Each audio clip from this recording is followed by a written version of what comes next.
Alright, hi everyone. Welcome to my latest project file tour. I'm really excited to show you my latest project called Arapahoe Wind. And first off, I'm going to play it. If you don't want to listen to it again, if you've already listened to it, skip about 8 minutes ahead in the video starting from now. And if you do want to listen to it, we'll just do some listening to it together, okay? And then we'll talk about the mastering. We're going to talk about the sound design process and the creative process in general. Um, And as always, you're going to look at my screen by, someone who's actually doing this, not someone who does stuff for YouTube. That's part of the reason why the production quality of the video is pretty low compared to what a lot of other people do. But, I invest in the music, not YouTube videos. I hope actually that the music takes off better than the YouTube videos do. Because I want to be known for my music and not my videos.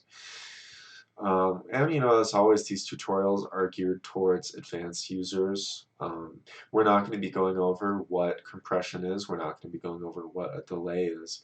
We're not going to be going over what signal routing is. So if you're not familiar with compression, signal routing, delay, reverb, the basic stuff, um, we're not going to be going over what those things are. Instead, I'm going to be showing you everything about the track. You're going to be able to see all of the project, all of the channels, and all of the processing that I'm doing in full resolution as if you were here in the room with me. So let's get started.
Yeah, this is one of my favorite tracks that I've done so far in my whole career, and I'm really excited to share it with you. If you made it this far in the video, you're obviously interested in seeing how I did it, and I'm always willing to share that because, you know, through sharing this, it's how I learn and how I come up with new, better techniques.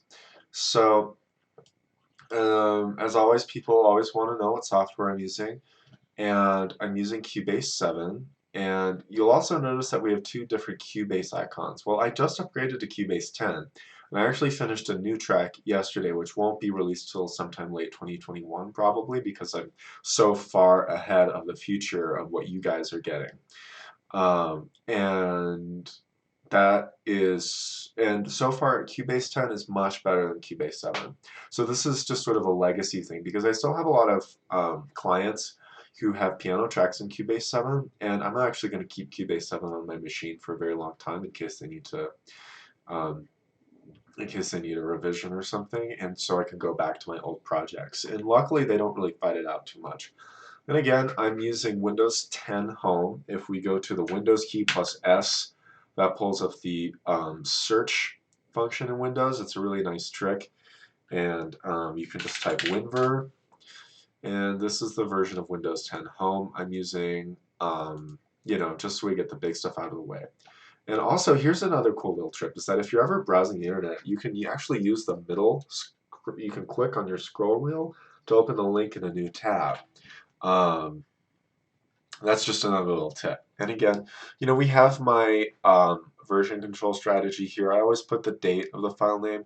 This is when I did the final export for the stores, although I'm pretty sure I finished the track sometime in April of 2019. So already a little over a year ago, before it was released and before it hit the market. You know, I wish I could show you guys the stuff I'm working on now because it's miles ahead of this, but anyways, let's get to the video, okay? So first thing is we have the mastering chain. Now we have, again, for review, in Cubase, the signal flow goes from top to bottom. This is the order of the processing on the master chain. So let's take a look at what I did here. First thing I did is I did a low cut at 21 Hertz. This is going to be a really old tip. You always want to low cut at 21 Hertz, because the thing about audio is that audio is all voltage, okay? You're using the software to control electricity that goes to the speakers. That's all you're doing. And what you do is you have to make sure that the voltage is clean. And the problem with stuff under 21 Hertz is that it's just a lot of stuff that you don't hear, but it's taking up space in the tube. You know, you can think about signal flow as if it's water, right? If you like flush a toilet and you're running the dishwasher and you're running the laundry machine, and you try to take a shower all at the same time, it's going to be a very weak water flow. Or if you have a hose and you put too much water through it, it could break. So with audio, what happens is that you restrict the water so that everything can move through it. And this is kind of an analogy. Obviously, electricity is not just like water, but what you do is you cut out the unnecessary parts of the signal so that it comes out cleaner. Okay, and that's what I do on most all these channels when I remember to do it, and I'm pretty good about remembering to do it. So let's just pick any random spot. First thing we have is a de-esser, and I like to use a de-esser on the master chain now because with this track we had a whole lot of high frequency buildup, right? Because we have a lot of high frequencies in the sound design. And what can happen is that it becomes really harsh on the ears, right? So if we take out the de-esser and leave everything else in, right,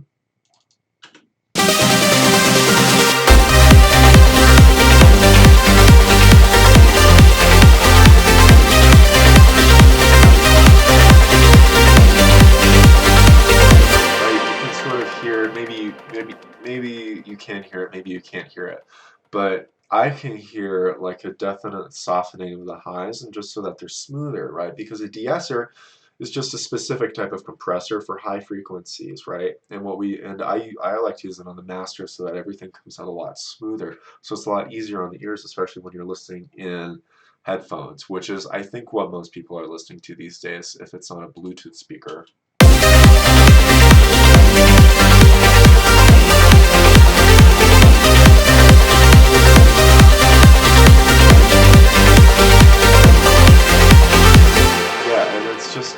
It also helps the audio sound less brittle, right? Because if we don't have the de-esser, it sounds brittle. And I actually don't mix. These are Chaos Porta Pros. I don't mix on these, but I can hear a difference on these, right? And then people are going to be listening to speakers more like this than the ones I have. I have Genelec monitors that I use to mix and make these decisions, but I actually always check them through these because these are what most people are going to be using. Funny thing is, I actually don't have nice headphones. I have had nice headphones in the past. My sister was nice enough to give some really nice ones to me, but I always break them. So I don't use nice headphones anymore. And I even broke the ones she gave me, so it's like, oh Christ, one of these is gonna break too. So of course, then we have the OTT after the de-esser. And again, how I set the OTT is I move these violet bands to where the audio is, and then turn this up. This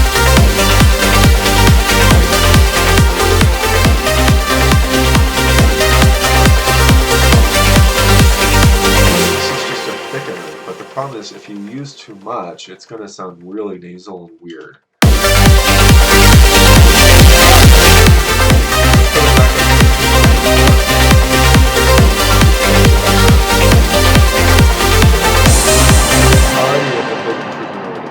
The mix without the master chain sounds like this.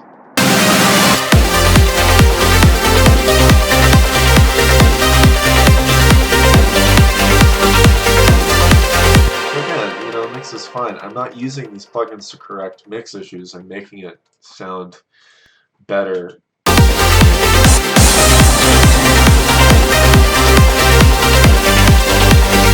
of course we have Ozone.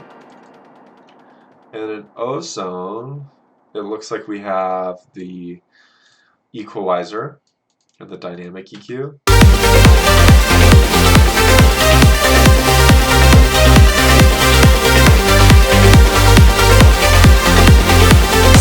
Some pretty aggressive boosts down here. That the OTT sucked out.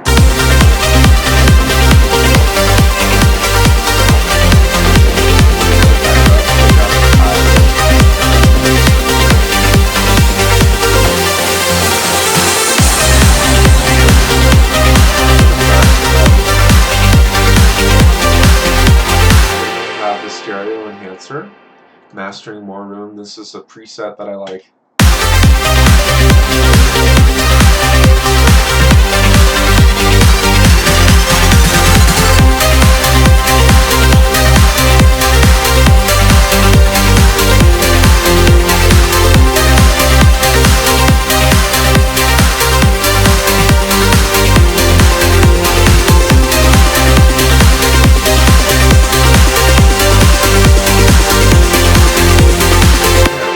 That's the master chain, okay, and basically, each plugin has its own purpose.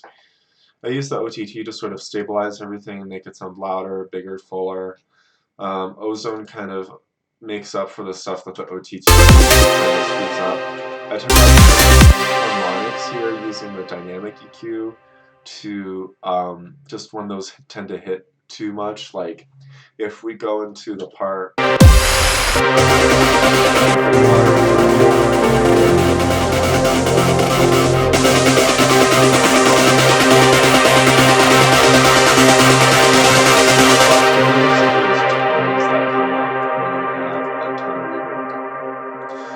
so that's the master chain, and then of course at the very end we have the UV22HR. You'll notice I actually don't use limiters, and I don't like limiters. I just don't like them, unless for electronic music, because the way I mix everything is so hot, getting pumped into the chain, that I don't feel like I have to limit it. But the gain staging, I think, is set up in a way that it's not clipping. So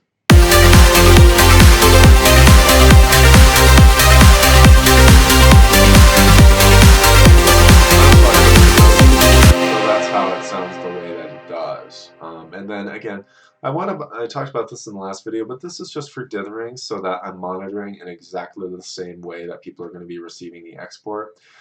Sometimes there's actually a feature which is really useful if we go into Ozone, and if we go into codec here, and we can turn this on, and then I can sort of simulate what it's going to sound like when people get MP3s, right? Because people are not, or AACs, you know, people are not going to be getting the waves. I'm pretty sure the only people who are not me who have the wave export as I heard it in my studio are my friends who I send these tracks to, and they always give great feedback. But I always send it to them as waves, and I'm pretty sure they're the only people who are ever going to hear the wave masters like I hear them, unless I put it out on the CD.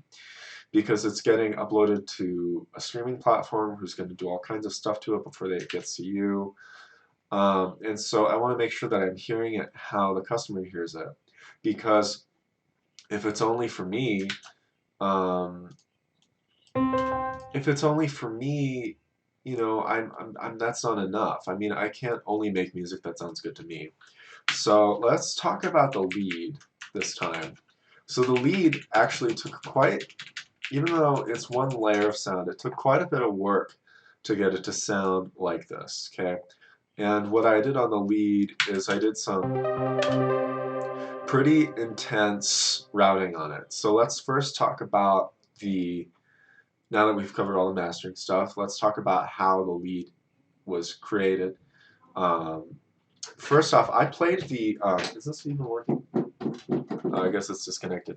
But I've actually played this live, and that's part of the reason why it sounds good. And if I pull up the MIDI here, you'll notice all of it is just a little bit, you know, like different lengths, different velocities and stuff like that. Here's what the melody looks like. You guys can screenshot that, copy it out later if you want. I did quantize it. Actually, I did not quantize it. Look, because if we zoom in even more, you'll see that it's actually not perfectly in time, right? And if you're wondering, did I actually play it in this well? I did, because you know, I did. So yeah, I mean, I just wanted it a little bit out of time, because when you have it quantized, it sounds robotic, right? So if I go here, I hit Q for quantize.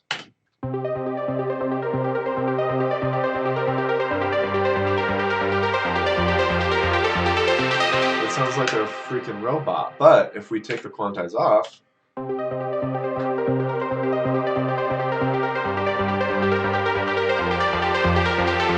it makes it sound less robotic. So the more you can play your parts in live, the better it's going to sound. And I actually, the more I produce, the less I quantize, and the more deliberate I am with my quantization.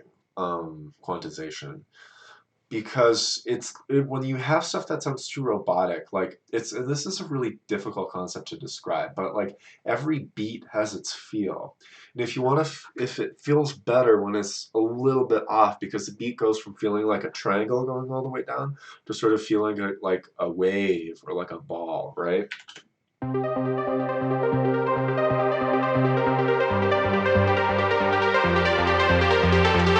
Instead of this angle. And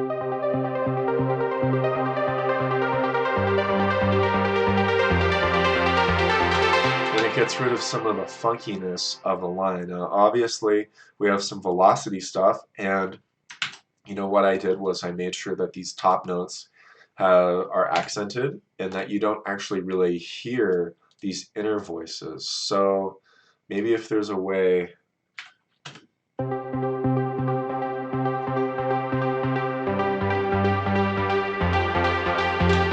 And then we can build it up like this.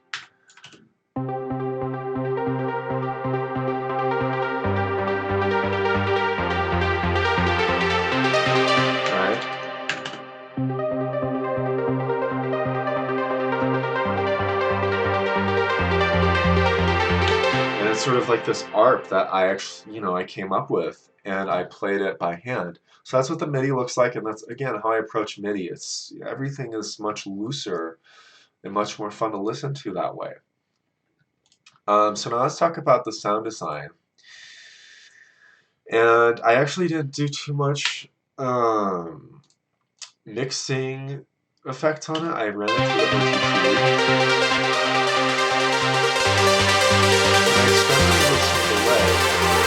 Oh, that delay is the.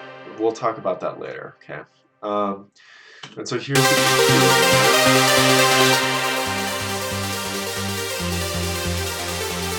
yeah, so quite a world of difference, right?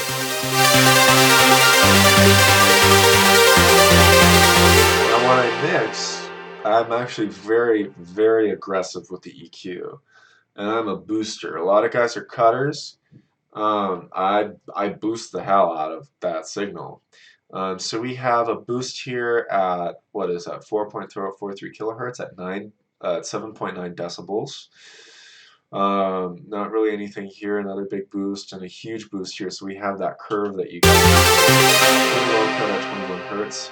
And we have my favorite compressor in Cubase 7, the tube compressor that's just built into the channel strip. It sounds so good.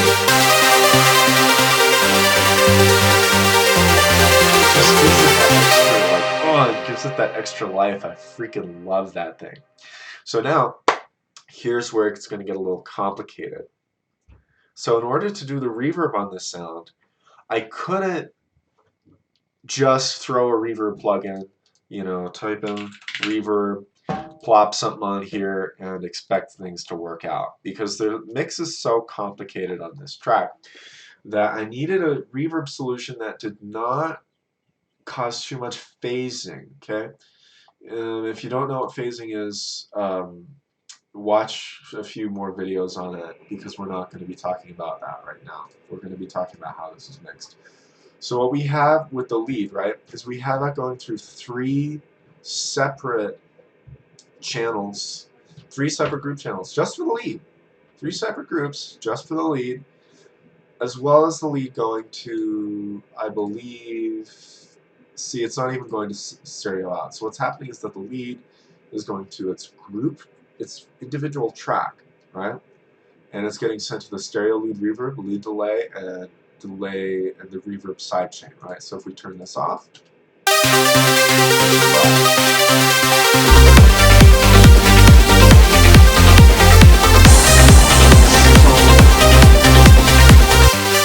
so we have the stereo lead reverb, lead delay.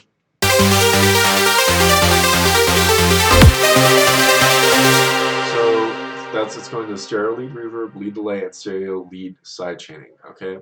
And this is really important, and this is where the routing is going to get really complicated, okay? Because this one sound is getting routed to 3 different channels, okay? So it's going to the lead Morse sidechain, okay? And we have a compressor here.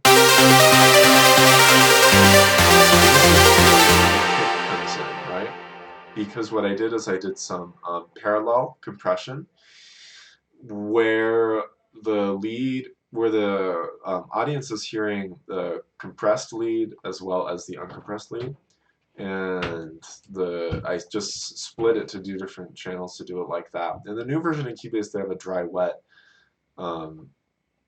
setting on the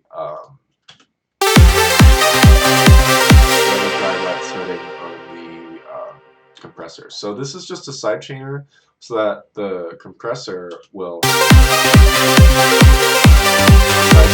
actually set all these timings by hand. I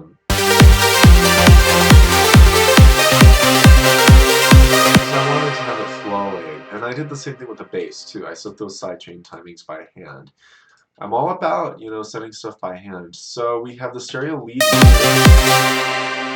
What's happening is that we have the lead, right, and it's getting sent to this, okay? And then this is the plate reverb setting. Is that the signal from the lead is ducking this reverb, and it is turning it down. So that when you're hearing the lead, the reverb is quieter, so that it doesn't get clogged up. So if we turn off this compressor, it gets washed out. If we turn on the compressor, it gets cleaned up a bit, and it becomes a really significant decision, right? So we're taking the audio signal again from the lead, which is getting sent through here, through the EQ, through the sends.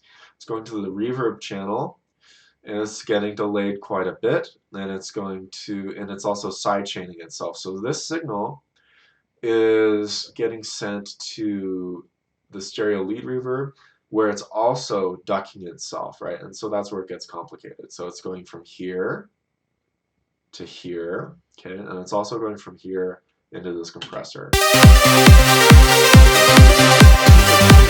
is the way you can have really wet sounds with a lot of reverb on them.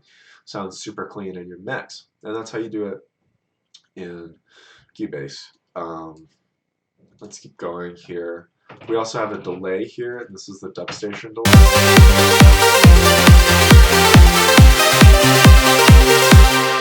And this is just to sort of give it a little bit more life.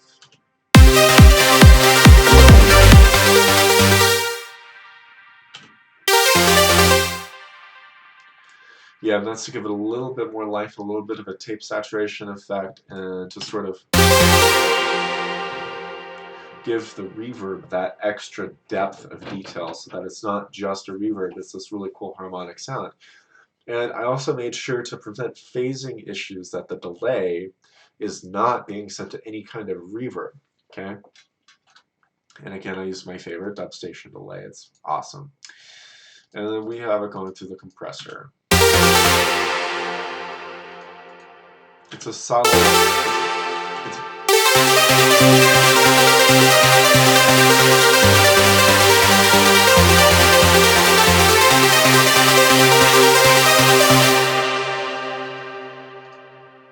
It's a subtle thing, and I think it makes a big difference. But it's one of those things that you hear, but you don't. You perceive, but you don't hear, right? So here we go. So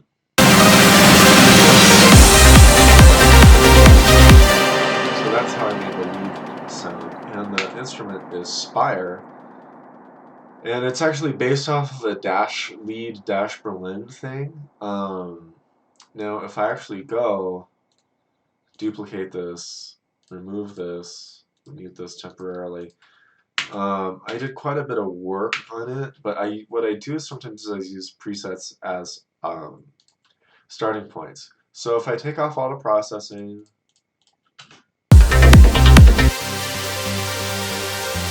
this is how the original sounds.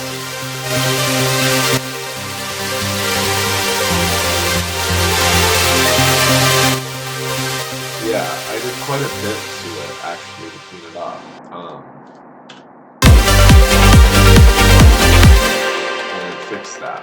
But that's actually how I started this track, because as you noticed, this track is in multiple movements, right? So we have this movement and the second and the last part, right? The second and fourth movements, or maybe more. This part and the other big drop part, right? I actually wrote this track over the course of a year. And this part I wrote about my experiences going to Amsterdam, going to ADE, taking the train in Holland, doing all kinds of stuff in Holland.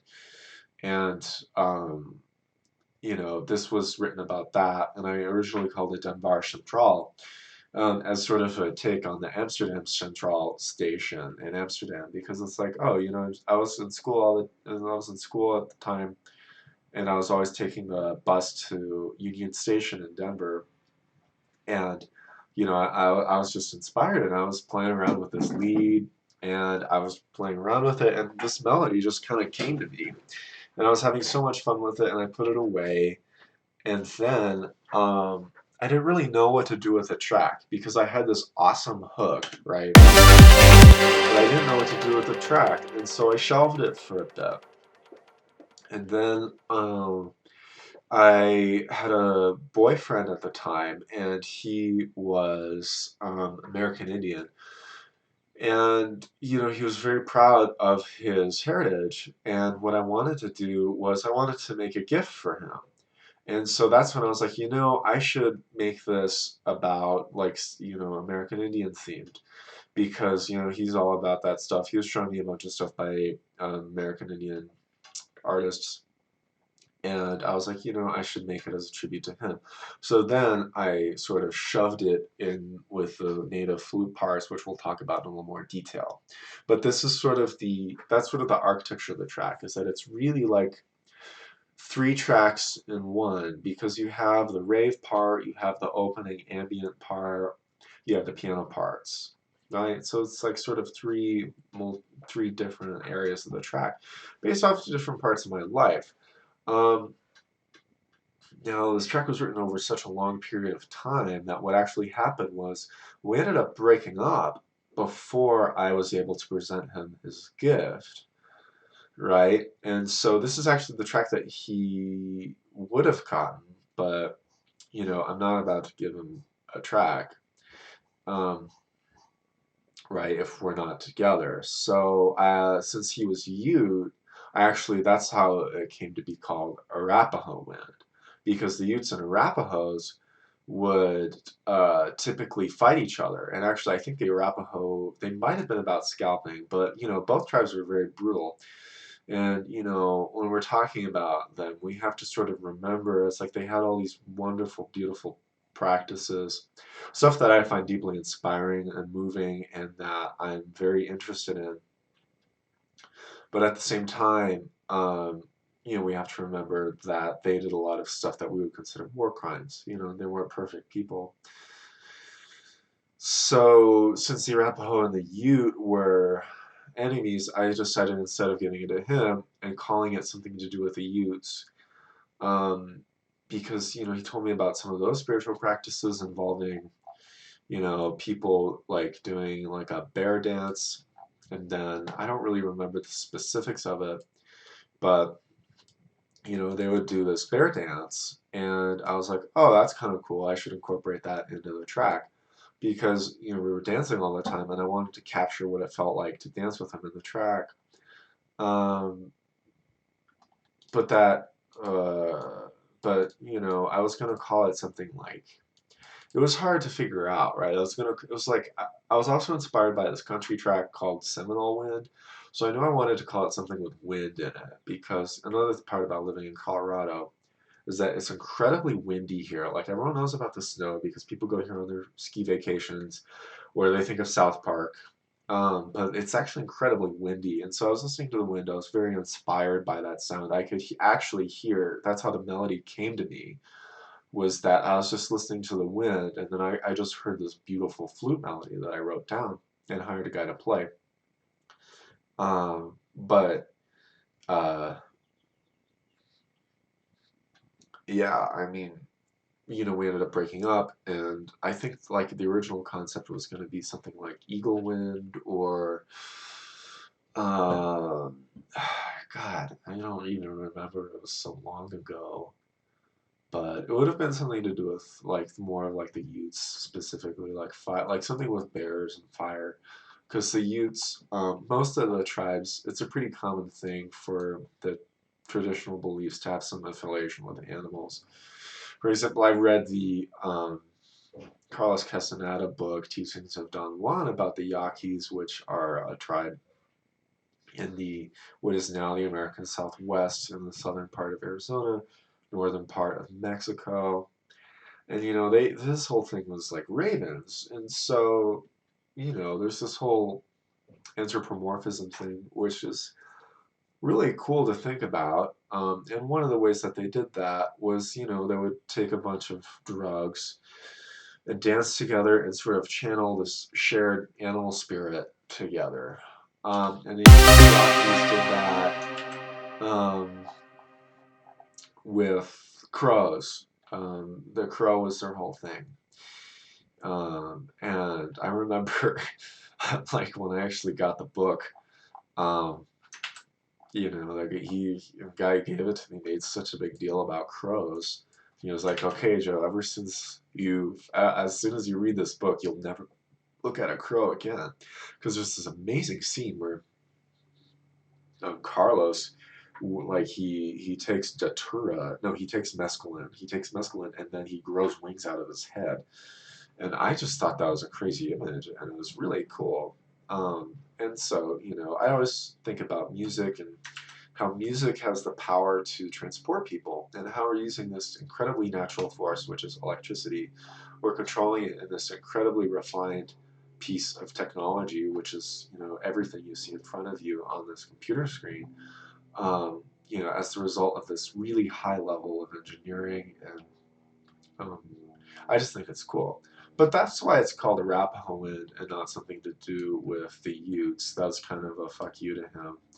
Um, I wonder if he's ever gonna watch this video, but I kind of doubt it.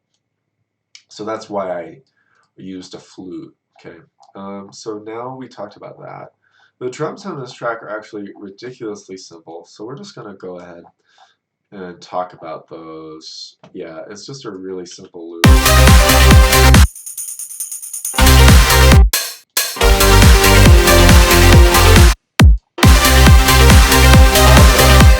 all the complicated stuff is happening with the leads and the sound design, right? It's really hard to keep it simple, sounding simple, right? But we didn't have a lot of extra room for the drums. Again, each production has to be balanced, right? If you're doing a lot of stuff in the drums, then you can't do too much with the other songs. It's other sounds. If you're doing too much with the other sounds, you can't do too much with the drums.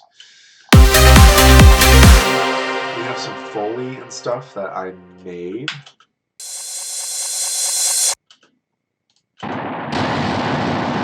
It's a sample from the Vengeance pack. We have some risers there.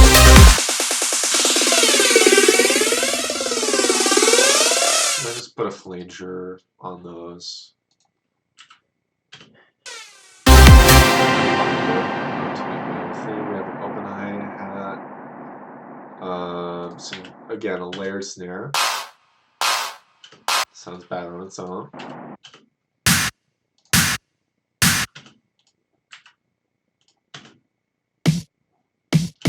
But if you put them all together, it actually sounds pretty good. So again, we use that framework. There's not a lot of processing. Oh, let's take a look at this processing here. We have a low cut 22 Hertz. We have a little bit of a low boost here. No EQ here, low cut there. No compression there. Getting sent to the room reverb. And the room reverb is basically how I make sure that it's not too harsh when you're listening in headphones.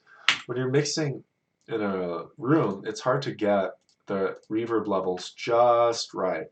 And that's one thing I always check in headphones, because if you're listening in a room, there's always going to be a little room reverb, and so you don't really hear how harsh your sounds actually are.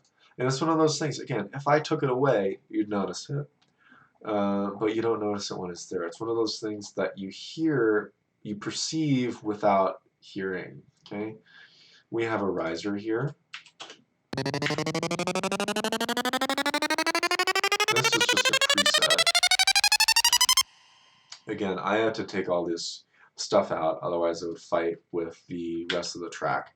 And so we're sending that to the same reverb as the main signal. Quite as much. If you have too much reverb, it'll create a lot of phasing problems. Oh, and so for this other part here, we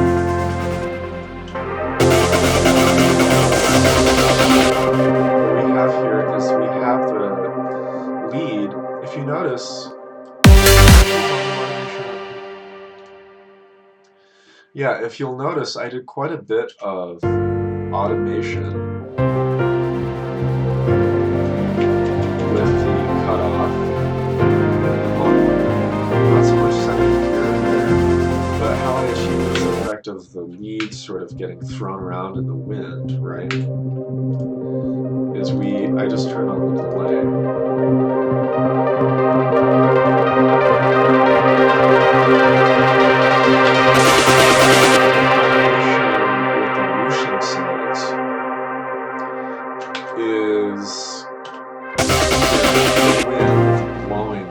That's the whole point of the track.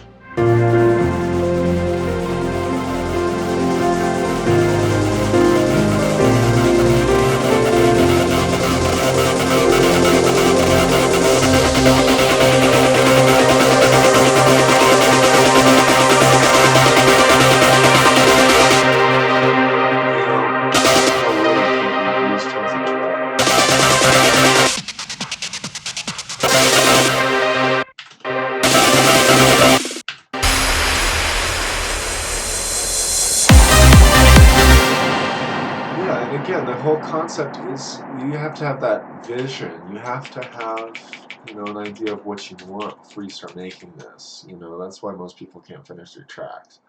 So let's keep going.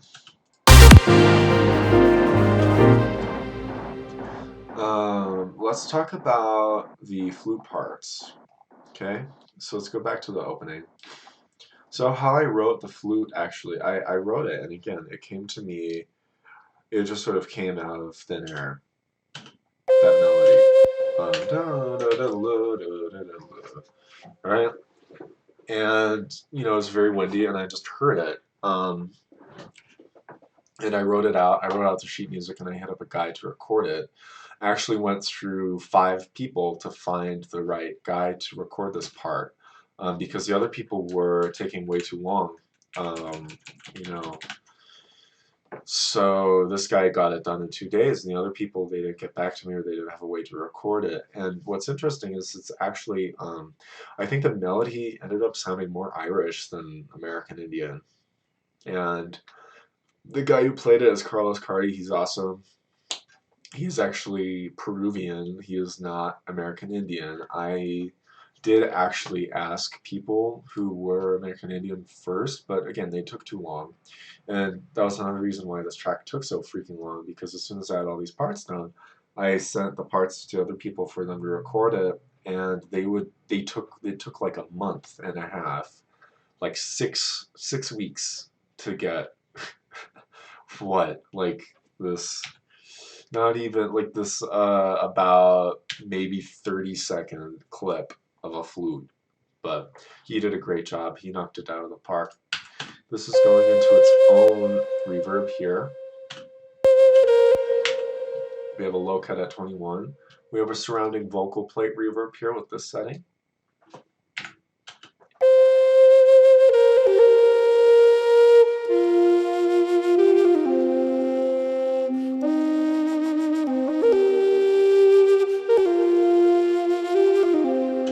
But again, this is one of those things where it's like I can't use my mixing skills to improve.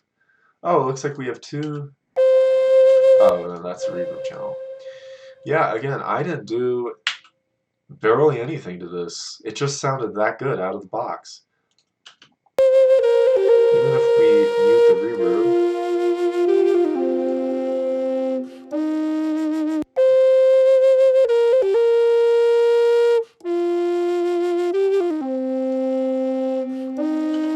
And we have some really cool effects in the back. So we have, again, if you watch these, like I love Pad Shop. And if we listen to this, you'll hear the wind effects come in. And these come in slowly over time.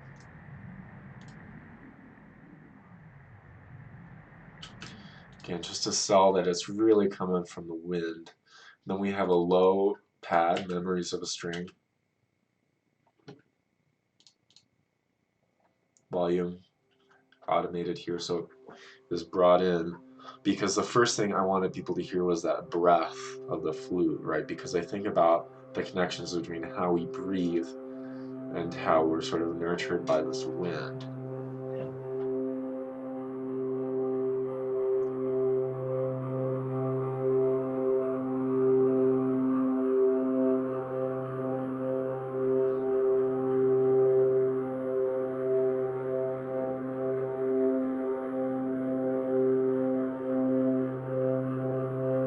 It's a cool sound. And so we have that.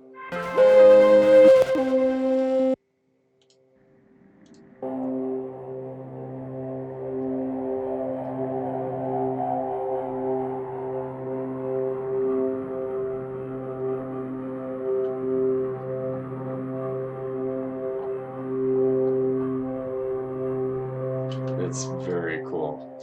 And so then we have this intro guitar sound.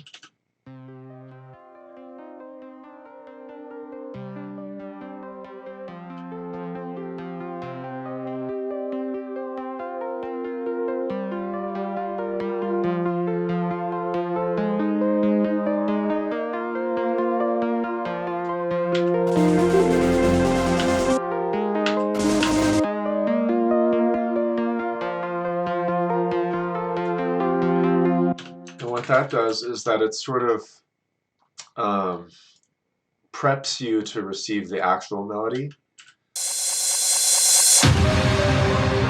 It's basically this, but in half time, and it's sort of like this expository material, right?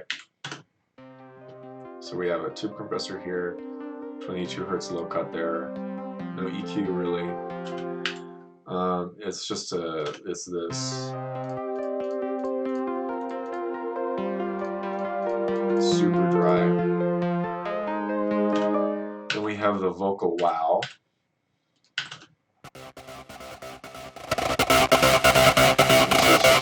Actually, I didn't do too much to this. That's what this looks like.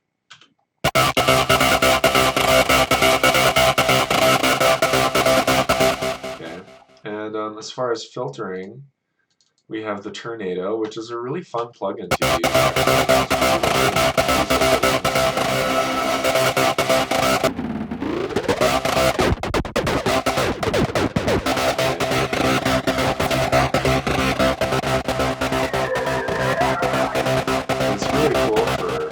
And things like that. And it comes in when it's supposed to. So we have, what else do we need to talk about here? Oh, we have the strings, which is again from Pad Shop.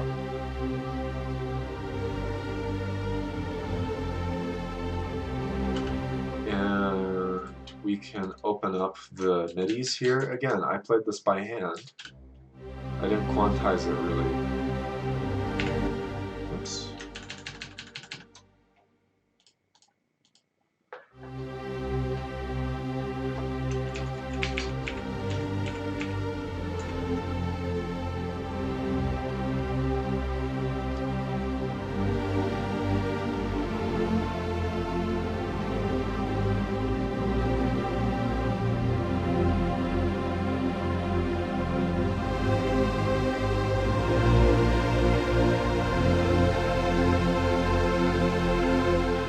What I do is a really easy trick to build tension in your chords and build interest over time is that you start out with thin voicings and you just add more voices to it.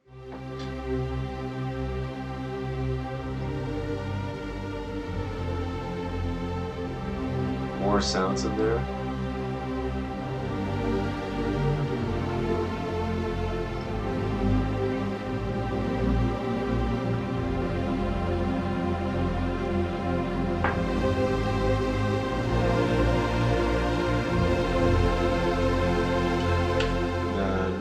Have all this stuff that sort of comes in and it ends up sounding really cool. And so this is sort of like the this is a part of the track where I was thinking about like the image, and it's like a burning eagle, you know, and the American Indian. I mean, that's not a very good generalization, but you know, the Utes have a really specific eagle symbol, and I was thinking about that falling and coming to the ground.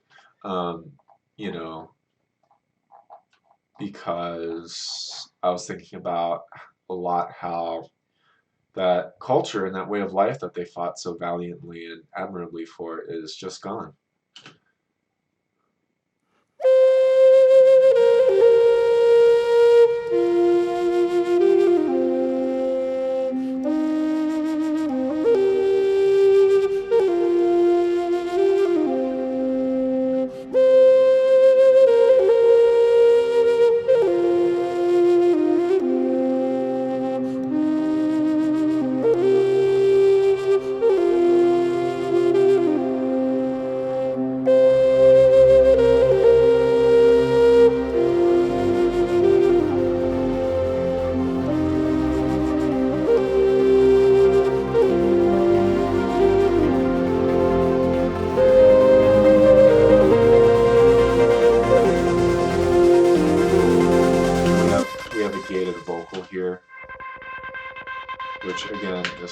friend pad chop with a low cut on there. We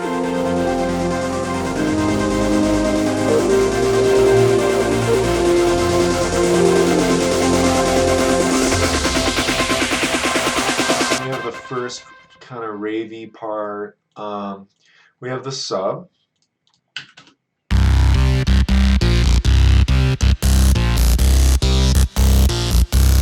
Right, and we have some tornado stuff here. It was originally put through Stutter Edit, but I didn't end up using Stutter Edit because Stutter Edit is a really good way to make your track sound dated and old-fashioned because no one uses it anymore. That whole stuttery, glitchy thing kind of went out of fashion. But again, this wasn't actually what I did was I split the bass into the sub and the harmonics. And we see it during the main rave drop part too. So the sub, they're playing the same part, right? But this is a bass patch called Bolster in the Spire. Used a lot of Spire in this track.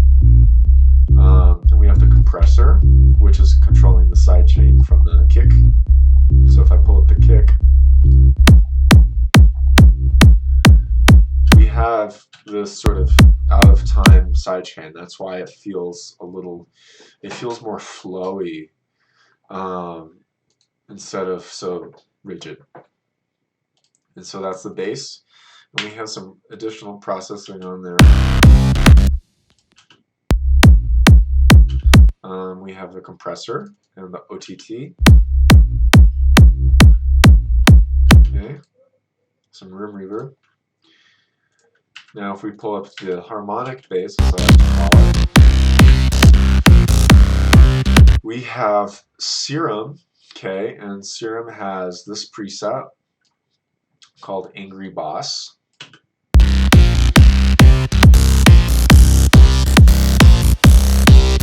We have quite a bit of automation when I cut off.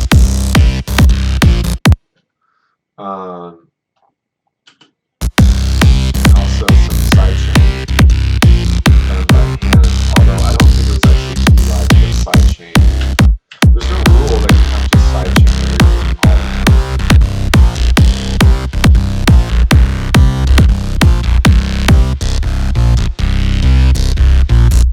So there's a bit of ambience that we need to go over in this part. Oh, an EQ. Just some light EQing here, nothing too fancy. Again, a little bit of a high cut so that the low parts of these patches don't fight it out, because that's a fight everyone loses. Tube compression. But there's still a bunch of yeah sounds, right? This is actually something kind of cool. It's the bug of old versions of Cubase if you don't start stuff right on time. This is the whole project gets out of sync with itself.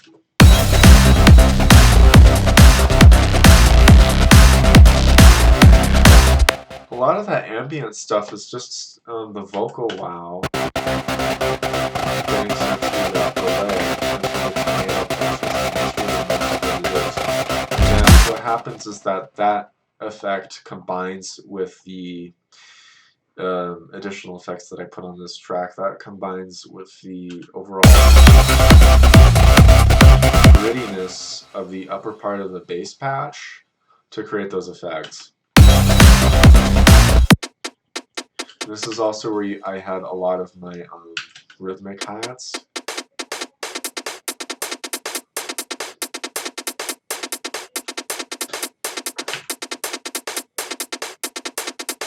It's pretty weird. And with all those sounds combined with the sweeping sort of sword sounds,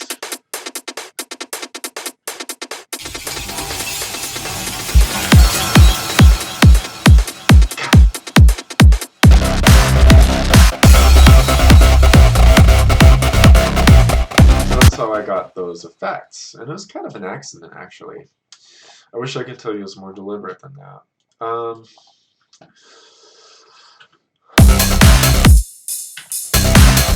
We have some open hi-hats, obviously. We have this sort of castanet loop, which is a preset from the Hallion called Heist. It's kind of like a travel jump sound. But we have to be careful when we start.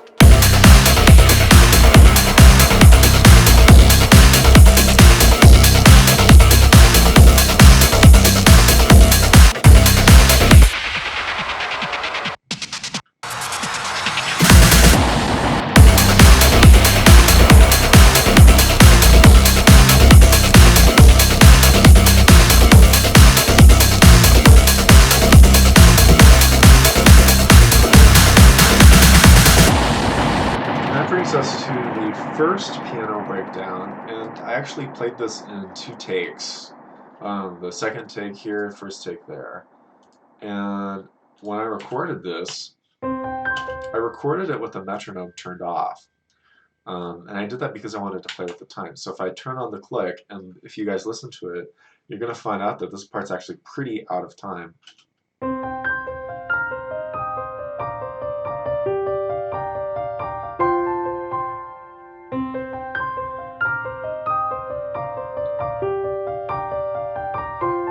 Push and pull.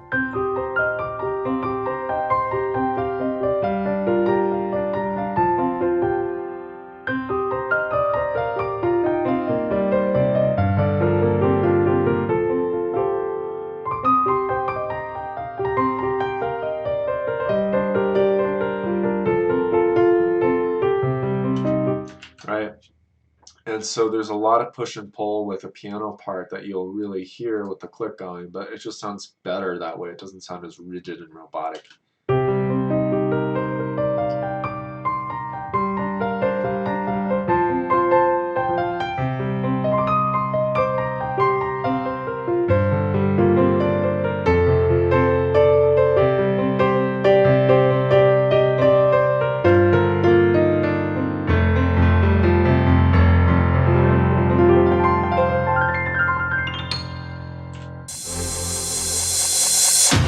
Goes back into time there. So we go in time, out of time, just for another element of contrast between these sections. It's all about how can I make these 2 sections different from each other. What can I do? What are the things I can do that are opposites? So this sound comes from Ivory, and it's the contemplative C7 preset. And we have compression. And just a touch of EQ.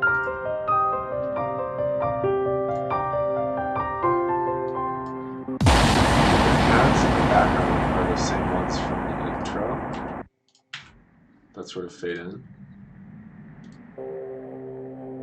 We also have the strings, which I played in 1 take.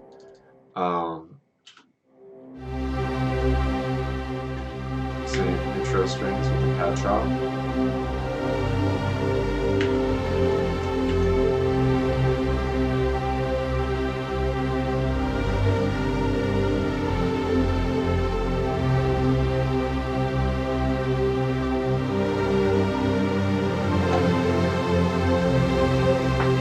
But to build interest, what I do is I add more and more notes to each little chord. It's a really easy technique to do.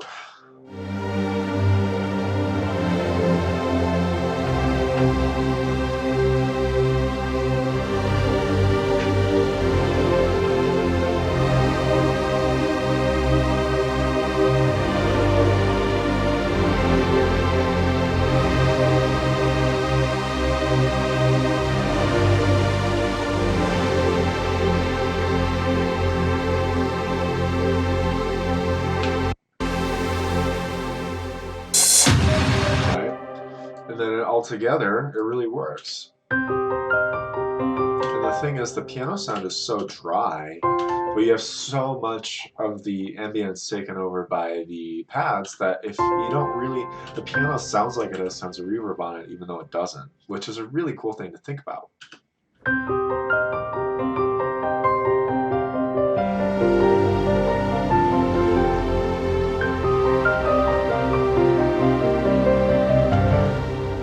thing, the way that I write music is that all of my music is actually polytonal.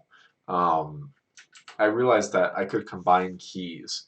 Um, and if you don't know what polytonal is, basically all you do is you have two keys at once. And so when I think about playing piano or playing, oh, so there's some latency, but what we have is a C chord, right? Right?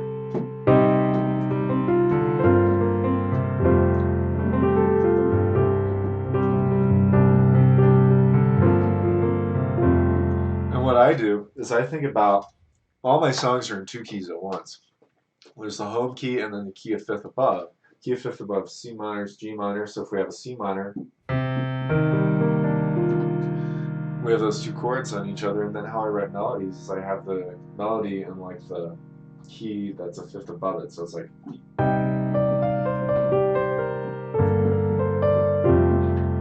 right? It's very easy to think about it like that. And so when I'm playing this, I'm actually playing a bunch of C chords, the G chords over C chords. So it's like,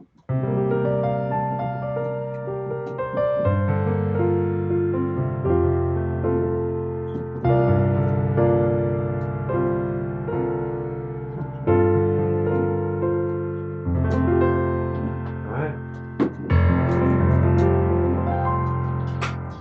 Pretty simple, easy stuff, right? Really easy. So we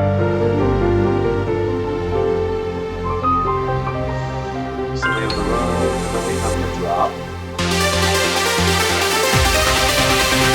with some effects in the background.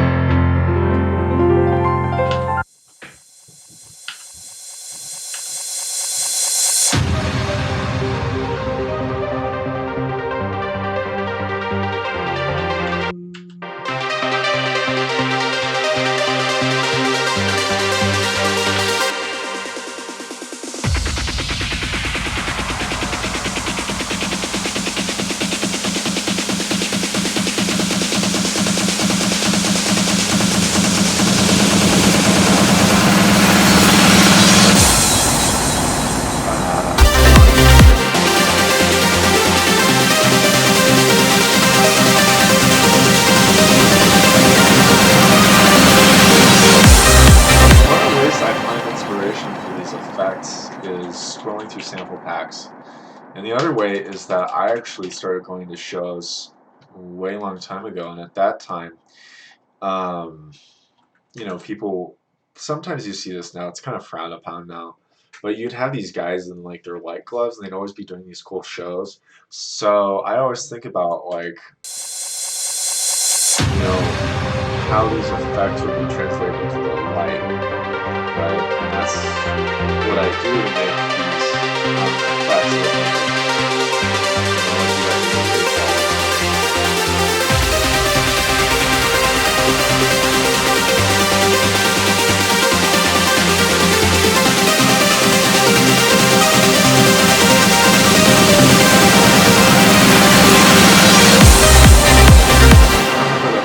when I first started producing, really, you know, 10 years ago, it was so cool to watch people do light shows to my music. And I always have those guys in the back of my head when I'm doing this.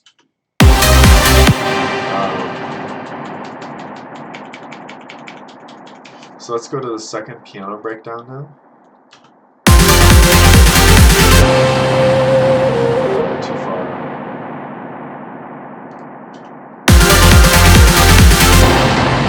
This one is actually quantized because we had so much freedom that I was like, okay, it's time to bring it back. And this is how the track initially started before I decided to get a flute. And this, again, it's me playing it.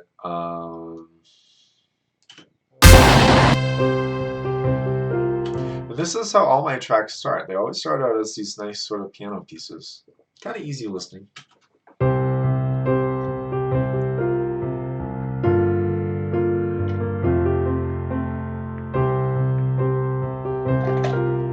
Actually, wait, hold up. No, I did not quantize it. See, look.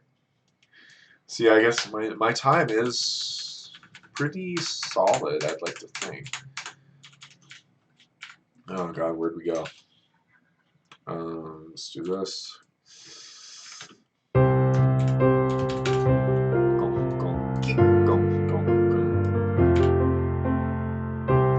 And so we're going between these like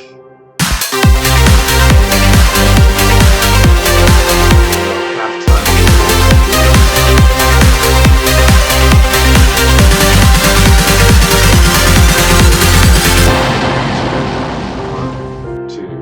1, 2, 1, 2, 1, 2, 1, 2, and instead of the 1, 2, 3.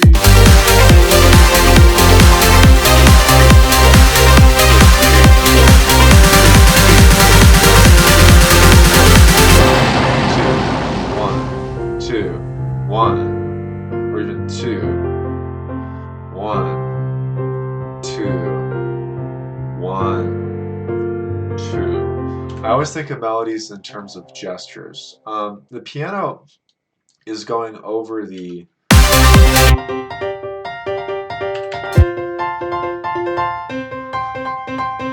right. We just have so much reverb. This part's obviously quantized. I actually took the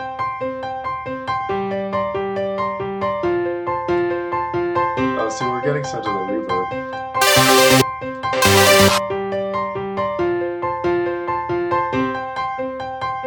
This is what it sounds like quantized.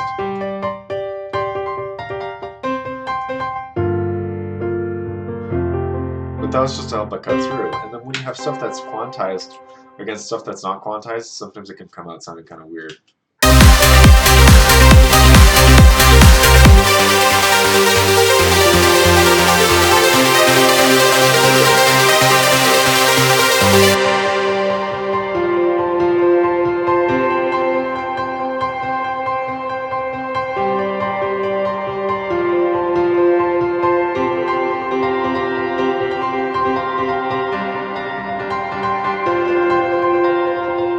Turn this into a track. I should reuse this stuff.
I actually recorded this with a click going. And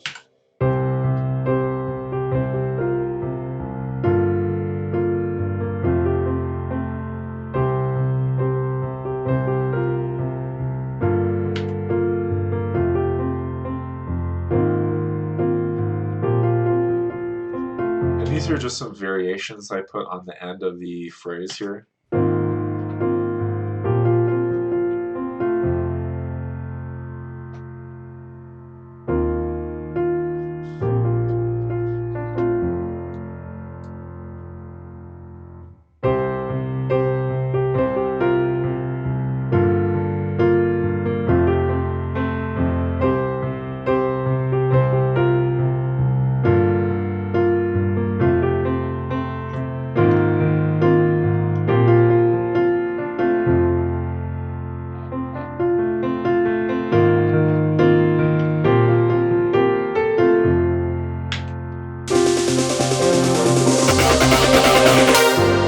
Similar construction as the intro. Actually, I'm pretty sure I just duplicated these strings from the intro.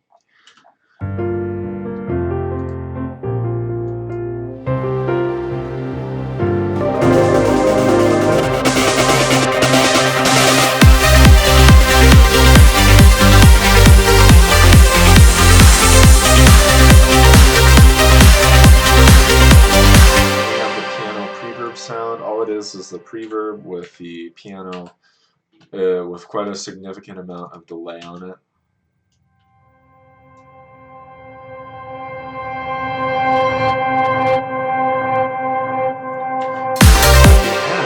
I actually took the piano that opens up the breakdown, quantized it,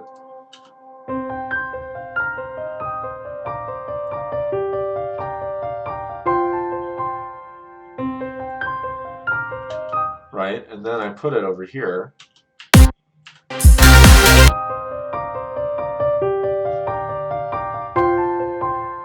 Quantized.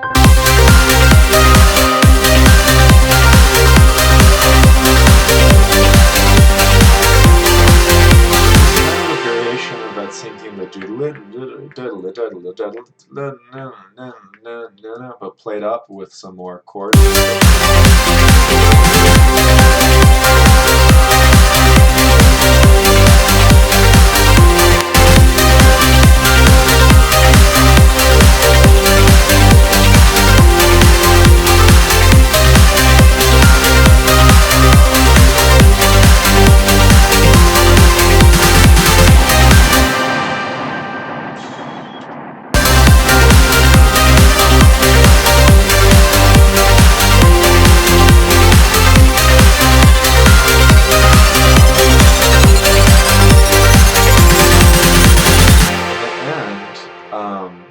What happens is we have this sort of thunder sound.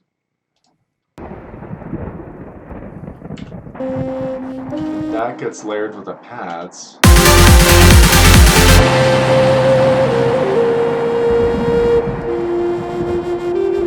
To make it sound like rain.